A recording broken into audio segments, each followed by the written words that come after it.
What is going on, everyone? This evening, we're going to be showing you how we clean our nesting boxes and maintain the cleanliness throughout the year so that we have healthy chickens year-round. First things first, you're going to need your bedding. There are pine shavings. You can use those. We like to use this specific kind because it is all natural, kiln-dried, and it is just southern yellow pine bedding. That is it. There are no additives and nothing else in it.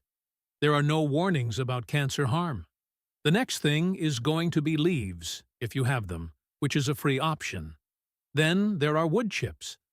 The thing about wood chips is that you do not want wood chips that are composted down.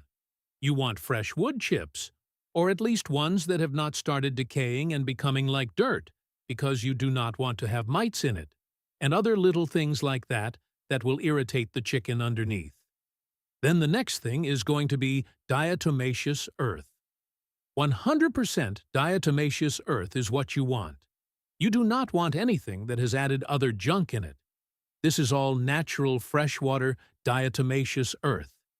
If you look at the ingredients, it says diatomaceous earth, 100%. If you are wondering how I changed shirts like that, it is because we edited the whole video, and I realized we were leaving out an important ingredient in this whole process, and that is ash. I showed you all diatomaceous earth because a lot of you may not have access to ash like we do. However, most people can get some wood together and make a campfire, even a small one, to make ash. The product that you get from that is free. This right here is actually considered superior to diatomaceous earth, because it creates an alkaline environment that parasites do not like.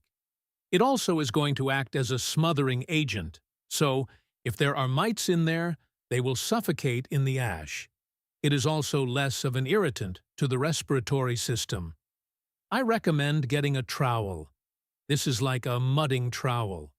These work really well, they are reasonable, and once you buy one, you will have it forever. Lastly, and most importantly, you are going to make sure you have a face mask to cover your mouth and your nose so that when you go in to clean out, you do not get those nasty particles into your lungs. This is called a neck gaiter. It is organic cotton, and it is amazing. It is not like a regular scarf that you tie in the back, which sometimes gets loose or falls off. This is just a complete circle, which means it is not going to fall off, and it is very easy to pull up and around your face. All right, we are going to show you specifically how to clean out a nesting box that may have a broody hen like this one right here. See, she is not very happy about it. But the way we keep her happy is we are going to move her from this one over to another nesting box that has eggs. You can even bring these over to her temporarily, just so that she is content there. Now, the way we built this is we actually have a little lever here that clips. We can pull that down.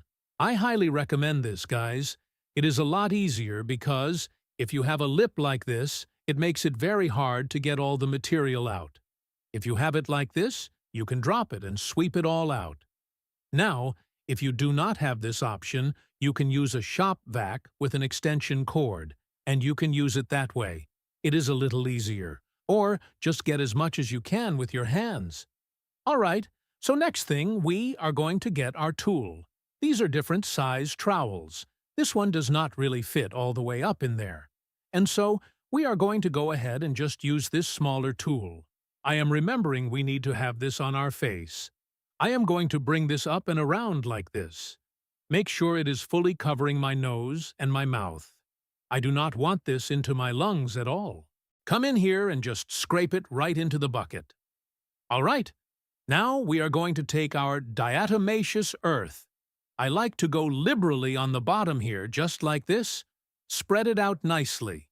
We are going to use leaves, because I am going to show you this is that free bedding. So, if you have leaves in your yard, or your neighbors have leaves, just make sure they are nice and clean. You can use those as a bedding right there for your chickens, and they love it. We are going to apply this the same way we would diatomaceous earth. We are just going to put a nice little coat at the bottom. We are going to go ahead and take her out of here. Sorry, girl. I know it is annoying. Go ahead and get her eggs. We have actually marked them. There is an X on this one. All right? There is another one with an X. We are going to put it over here. We have marked all these. And now, we are going to let her go back in there. Look at that. You see, she has no problem with leaves. The benefit of putting down this diatomaceous earth like this before you put your bedding in is that it is going to kill anything with an exoskeleton. So, like your mites, it is going to kill ants and other types of insects that might bother your chickens. So, we just put a decent layer down, and then we put our bedding on top of that. This is an old brooder that my dad actually gave me a while ago, and we want this to be ready to go. That is why we also want to put the diatomaceous earth down, because we are going to have chicks in here very soon. And so, we do not want the chicks to be bothered by any kind of insects, like the mites or ants or anything like that. Hi, baby. She is chilling. She is just going to roost on me and everything. Wow, how you doing, baby? Sweet little girl. Another thing you can do is, if you have your hen in a box like this in your brooder, you can just simply take the box gently, put it right here on the ground, and then come in and clean it all out. Hey, baby. If y'all enjoyed the video, give it a thumbs up as always. And if you have some tips for us, leave them down in the comments section.